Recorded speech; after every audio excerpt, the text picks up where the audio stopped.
Tantor Audio, a division of Recorded Books, presents The Generosity Secret: How to Get Out of Debt and Find Financial Freedom by Nelson Searcy and Jennifer Dykes Henson.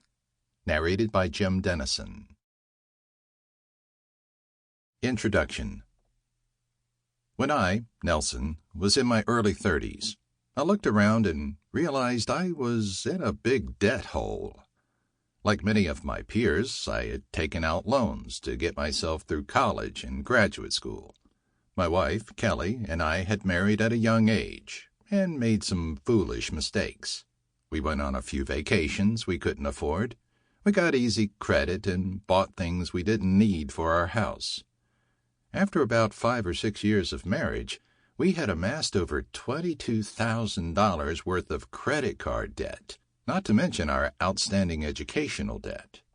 At first, young and naive as I was, I thought, okay, there are a lot of people in this boat. It's not that big of a deal. I can just make the minimum payments on the credit cards and we'll get them paid off. Our minimum payment was about $350 per month, which was doable on our new grown-up salaries. The only problem was that after making those payments for about 3 years, we were still $22,000 in debt. I was doing what I knew to do, but our situation wasn't getting any better. Shortly thereafter, God threw us a curveball.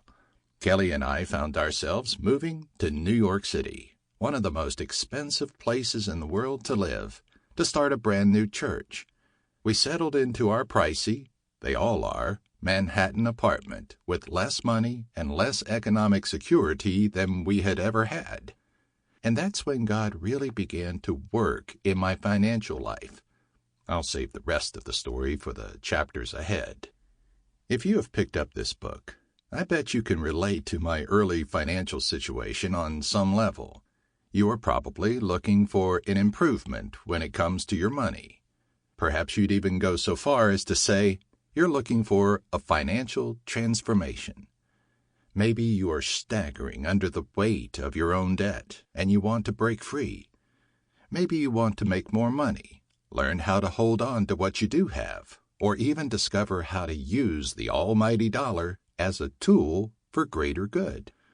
Whatever it is you want to improve about your money situation, we're glad you're here. We don't have all the answers, but we do have insight into some powerful principles backed by ancient truths that can put you on the path to financial freedom. We are not financial advisors. In fact, we'll probably irritate those who are. But in working with people just like you all around the country and the world, we have seen firsthand the power money holds to direct the course of your life. How you view and use money will shape the life you live, the impact you have, and the legacy you leave. But we're getting ahead of ourselves. Before we dive in, let's spend a few minutes simply thinking about how we see money. Shifting perspectives. Have you ever experienced a paradigm shift? A moment of clarity when you realize that there's an entirely different way of seeing things than the way you've always seen them? A fundamental change in perspective that alters your entire approach to the world? The first step in experiencing a paradigm shift is acknowledging that you see the world through a certain set of lenses. These lenses have been created by many factors: your family, your upbringing, your education, and your social circle, to name a few. Based on your life experience to this point, you engage with the world in a specific way. Or, as Shakespeare once wrote, "Such as we are made of, such we be." We would take the liberty to add, "and such we see," to the great writer's assertion. We don't think he'd mind. The concept of a paradigm shift first came on the scene over half a century ago with Thomas Kuhn's work, The Structure of Scientific Revolutions. Kuhn exposed the reality that nearly every important advancement in science is, at its core, a break with an old way of seeing the world, a break with an old paradigm. His revelation proved that to make strides toward any kind of real change, we must first recognize our current paradigms and then open ourselves up to the possibility of a new way of thinking. Maybe the best way to illustrate this phenomenon is with an actual illustration. There is a picture featured in the print version of this book which, from different perspectives, shows different interpretations. We will discuss this illustration as if you are looking at it right now. What do you see? Depending on your perspective, you may see a beautiful young woman shyly turning her face away from the artist.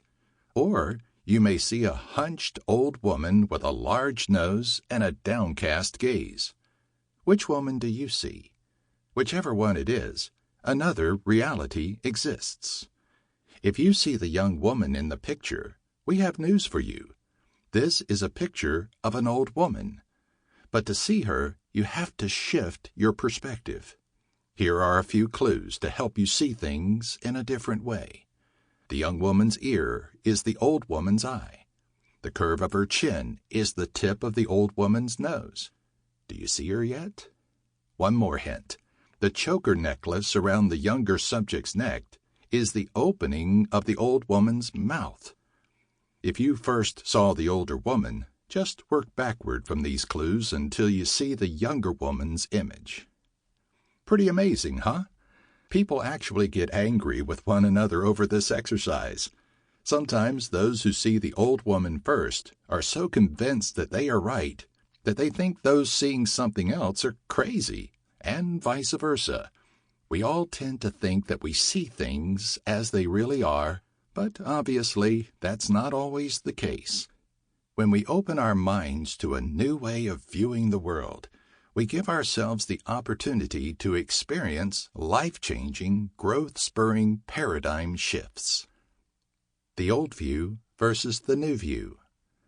Most of us have grown up with a skewed understanding of money and possessions, based on misinformation from the world around us, poor examples, and our own desires. We have unconsciously developed a certain paradigm for understanding and managing our income, from the first $5 bill we were given in a birthday card to our first paycheck and everything we've received since.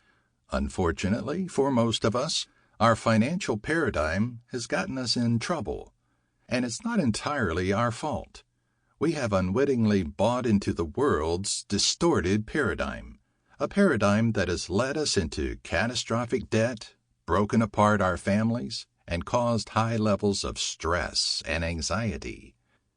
Even though the majority of us are incredibly wealthy by the world's standards, we are locked in a battle with money. Don't think you are wealthy? Think about this. Most of the world's population lives on less than $2 per day. Read that again. Could you imagine living on $2 per day? Yet even in our inarguable abundance, most of us have internalized the buy more now, pay later mantra of our culture. We have accepted false common views on money management. We've bought into the conventional wisdom that does nothing but cause us problems. No matter how much we have, we always seem to need more. Financial stress is a shadow that never leaves us alone. Most of our money problems boil down to bad financial decisions that are the result of our distorted perspective or our incorrect paradigm of this currency that is so apt to control our lives. In fact, we are usually so rooted in our own paradigm of money management that we don't even realize we are making poor decisions. Like fish in water, we can't see the environment consuming us. We're just doing what we know to do and wondering why we continually live under the thumb of financial oppression. In order to get back on the right track, we need a good dose of self-examination. Take a look at your own financial life. Here are a few signs that you've been handling money according to the world's prevailing paradigm. Your debt is growing each month. You have to pay regular living expenses with a credit card. You are making only the minimum monthly payments to your creditors. You are upside down in your mortgage. If you miss one paycheck, You can't cover your bills. You and your spouse fight about money regularly. Money problems are cited as the #1 cause for divorce in America. You are not able to put money into a savings or retirement account every month. You are constantly stressed about money. You can't give to needs you see around you. You are unable to tithe or support your local church. You can't go on that vacation you want to go on without adding to your debt. You don't know how you are going to pay for your or your child's education, sports gear, health expenses, etc. You feel like you don't have the money to live the life you were created to live. Can you relate to any of these warning signs? If you are like most people we've worked with, heck, most people we've ever met, you can relate to practically all of them. This is the trap the world's way of thinking has lured us into. Financial strain is not the exception, it's the common story. When we play the game the world has set before us, we lose every time. Handling money the conventional way doesn't work. Operating out of the prevailing mindset lands us in loads of debt and discouragement, bound by money-colored handcuffs. There's no question. The paradigm we've been handed is faulty. Are you ready for some good news? There is a better way of doing things. A new paradigm is available for your financial life, one that leads to peace, contentment, financial security, and the ability to use your money in ways that bring joy to you and those around you. The old way of handling money falls very short of the promises it makes. There is a better way, a new way. It's there and waiting. You just have to open your eyes to it. What's God got to do with it? When Jesus stepped onto the scene over 2,000 years ago, he introduced a new paradigm to the world. He made all things new. Yes, even the way we see and use the currency that's necessary for us to do business, buy food, and put shelter over our heads on this earth. If you know much about Jesus, you know that during his earthly ministry, he often used parables to get his points across. These parables were his tools for shining light on the hidden ways to do things that were better than how people were doing them. And when it comes to money, there is a hidden, better way to do things that he wants us to know about. His way. As Jesus said, the truth will set you free. And God offers us a lot of truth about how to handle finances in a way that brings peace rather than stress, contentment rather than grasping, and joy rather than desperation. A new, correct perspective on God's plan and purpose for our money is a game changer, as we will explore in detail ahead. Everything people have tried outside of God's plan for money hasn't worked. We've tried playing by the world's rules, and so have you. Those rules have not gotten us where we want to go. But God, through Jesus, has called us all to something better and given us an outline for how to get there. History tells us that during his years of ministry, Jesus talked more about money than about heaven or hell. He knew what a big issue this was and would continue to be for all of us, so he spoke into the chaos. In the chapters to come, we'll discover why he was so concerned with money and how the wisdom he offered about personal finances is both radically countercultural and incredibly wise. We're about to give you the secret to Jesus' hidden ways to achieve financial peace. But first, we need to ask you to do 3 things. 1, acknowledge that your current way of viewing and managing your money isn't getting you where you want to be financially. 2, commit to questioning your own paradigm and beginning to see your financial life through a different lens. 3, choose to be open to the big secret about generosity we are about to expose and to how it can transform your financial reality if you are willing to make the small shifts it requires. Like all breakthroughs, Financial peace begins with a paradigm shift. Just as our old woman's eye was actually the young girl's ear, the dollar bills in your bank account can and need to be looked at from a different perspective. Perhaps right now you feel like your money has control over you. That's because your paradigm is giving it control. Perhaps you are convinced that you'll never have enough. That's because your paradigm has led you to this false belief. Maybe you are so far in debt that you can't see a way out.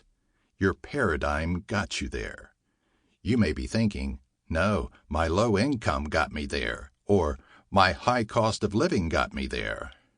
We could argue that both of those things, and everything else that can be blamed for a poor financial situation, are an outgrowth of your paradigm, a paradigm handed to you by a system not working in your favor. As we've worked with hundreds of individuals and couples over the years, from those starting their first real job to those close to retirement, we've constantly heard similar refrains.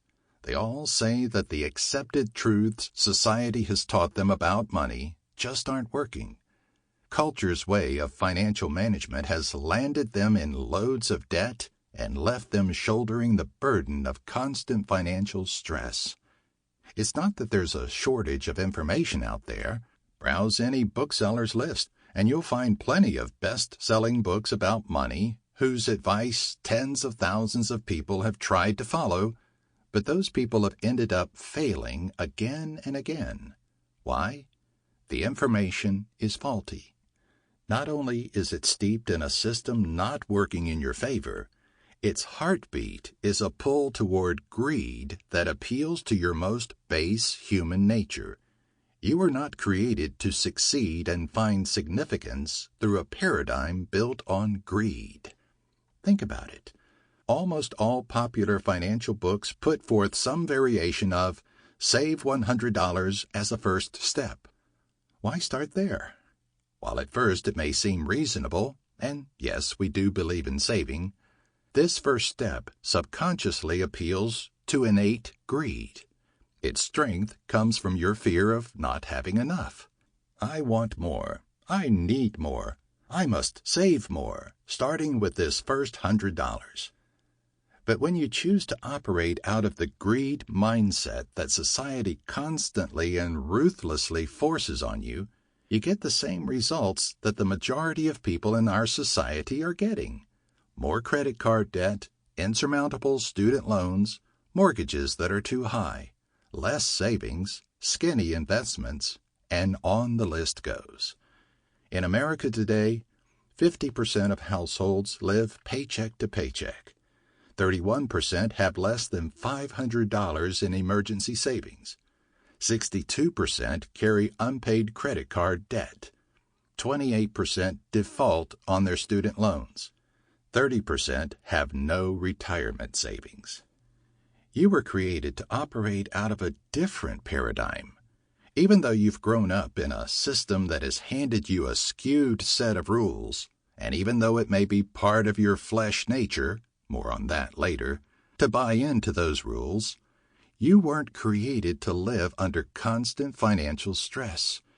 You weren't created to be obsessed with getting, acquiring, or keeping up with what others have. You were created for more. You were created to walk in peace, to have the ability to care for your own needs and help others without struggling to make ends meet month to month. What if the financial framework you've always accepted as reality is wrong? What if there is a secret way to financial health, security, and freedom, a way that has been hidden in plain sight, like the young woman or the old woman in that paradigm-shifting picture? Here's a transformational truth we want you to take hold of. You were created for generosity. Let that sink in. You were created for generosity, and that generosity is key to your financial freedom, as we will explore ahead. Please indulge us if, for no other reason than you know that nothing else you've ever read about financial freedom really works. There is a better way. When you shift your perspective to a new way of thinking, God's way of thinking, you will experience a financial transformation. But the key is to allow yourself to begin to see your money in a different light. As you read through this guide, stay open to the ideas we present. You will have to step into some uncomfortable territory. There's always tension in transformation. When you've been operating by one set of beliefs for a long time, it can be hard to open yourself up to a new set. But just remember, doing more of what you've always done will only get you more of what you've always gotten. The old way doesn't work. The new way leads to freedom. Welcome to your new financial reality. Dream with me for a moment. Imagine the following as a reality. All of your debt is paid off. You don't worry about running out of money before your next paycheck. You aren't tempted to buy things you can't afford. Your needs are constantly met. You have the ability to save for your children's education and your retirement. You can go on vacation without going into debt. You have the desire and ability to give to people who need help. You can go on that mission trip you've always wanted to go on. You are able to fully support your local church in God-honoring ways. You have the margin to be able to support causes you believe in. You live a life full of joy and peace. The principles ahead have the potential to turn each one of those visions into a reality. Whether or not they will depends on what you decide to do with them. Here's what we can guarantee. If you will apply what you are about to discover, if you will acknowledge and lean into the new paradigm, you will experience life as you've never known it before. You will finally be able to replace your financial stress with financial freedom. You will be free to live the life you've been created to live without the weight of constant worry. But you have to be willing to let the new lens of truth clarify your perspective. You have to be willing to shift. Are you ready? Part 1. The Heart of the Matter. Chapter 1. Decision Time. If you don't know where to start, start here. Owe nothing to anyone, except for your obligation to love one another. If you love your neighbor, you will fulfill the requirements of God's law. Romans chapter 13, verse 8. Everything in life begins with a decision. Think for a moment about all of the decisions you have already made to get where you are right this minute. Last night, you decided what time to set your alarm. This morning, you decided whether or not to hit snooze. You decided what to wear when you got up, what to have for breakfast, and how to interact with the other people in your household. You chose how you feel today. Yes, really. Whether or not you realize it, your emotional state and much of your physical state is a choice, even if a subconscious one. You chose your outlook for the day. You chose how to engage with the things on your to-do list. You chose to pick up this book. Every single day, we all make hundreds, if not thousands, of decisions, big and small. These decisions direct the course of each hour, each day, each month, each year of our lives. The decisions we make determine our paths. Maybe the financial decisions you have made have put you on a path you don't feel good about. Thankfully, you're not stuck. You can make the decision to step onto another path. You can break free from the financial strongholds that keep you down. But that begins with, you guessed it, one very important decision. The best financial decision you can make. If you chose this book because you feel like you are drowning financially, you are not alone. Millions of Americans are under extreme financial pressure. Credit cards, not to mention student loan debt, car loans, personal loans, balloon mortgages, and the list goes on, have put many of us in a pit that seems almost impossible to climb out of.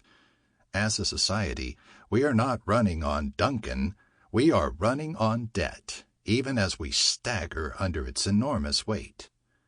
Why are we okay with living in such a state? Because living in debt has become the widely accepted way to live. Everyone is doing it. After all, isn't debt necessary to maintain a lifestyle that keeps up with the family next door, the mom in front of you in the school pickup line, the guy at the office with the expensive suit and latest phone? Wait, didn't that phone just release last week? Of course you have student loans and a car payment. Who doesn't? That's just the way it is. Who could possibly fund the kind of lifestyle we all want to live by paying cash? Credit is how you get there, right? Wrong. Credit is the world's answer to contentment. But as everyone who has found themselves in debt comes to realize, there is no contentment in it at all. It is a burden that crushes the soul and causes crippling stress in the long run. And it's the direct result of living within a skewed paradigm. If you can relate, you've come to the right place. As we get started on this journey toward financial well-being, we want to invite you to begin by making one big, bold, countercultural decision, a decision that will likely set you apart from your friends, co-workers, and family members, but that will allow you to begin living a life of financial health and peace. This is the place to start if you don't know where else to start. This one decision can begin to turn the tide on your financial stress. If you haven't guessed it by now, here's what we are imploring you to do. Decide to get out of debt. Everything begins with a decision, and your journey to financial freedom is no different. Make the decision today that you are not going to live at the mercy of debt and high interest payments anymore. Getting started. Now, as part of that decision, we are going to ask you to do something a little unusual. This is the interactive part of the book, and we hope you'll play along with us. In the chapters to come, we'll further explain the significance of what we are about to ask you to do, but for now, just follow the steps we're about to lay out. Trust us, you'll be glad you did. If you are already debt-free, that's great. You can skip ahead to Chapter 2. Step 1. Get a $50 bill. Over the next 2 or 3 weeks, do whatever you need to do, that's legal, to get your hands on a $50 bill. You could sell something online, take your lunch to work instead of eating out, skip the coffee shop, cash in those $2 bills you've been saving since you were a kid. Whatever you need to do, find a way to get a nice, crisp $50 bill. For some of you, this may be easy. Maybe all you need to do is swing through the bank. For others, it will take some creativity. Do what you need to do to make it happen. Step 2. Cut out a 2-inch paper heart. Find a piece of paper and draw a heart that's about 2 inches tall. Then cut that heart out. Now, attach the paper heart to the front of your $50 bill. You can use a paper clip, a small piece of tape, or whatever works for you. As we'll dive into the next chapter, God sees money as an issue of the heart. If you're ever going to step into a right relationship with money, you have to begin to understand its connection to your heart. Hopefully, this visual aid will help. Step 3. Give yourself a deadline for getting out of debt and write that date on the front of the paper heart. On faith, as you make the decision to get out of debt, write down the date by which you'd like to make that happen. If you're having trouble coming up with a date, try thinking about how much money you owe. Calculate how long it would take you to pay off that amount if you started throwing 5 to 10% of your income at your debt every month. Now decide to get out of debt in half the amount of time you just calculated. Whatever that date is, write it on the front of your paper heart. Step 4. Put your $50 bill/paper heart where you will see it every day. You aren't going to do anything with this $50 bill anytime soon. It's not to spend. You aren't paying down debt with it. You aren't. Sample complete. Ready to continue?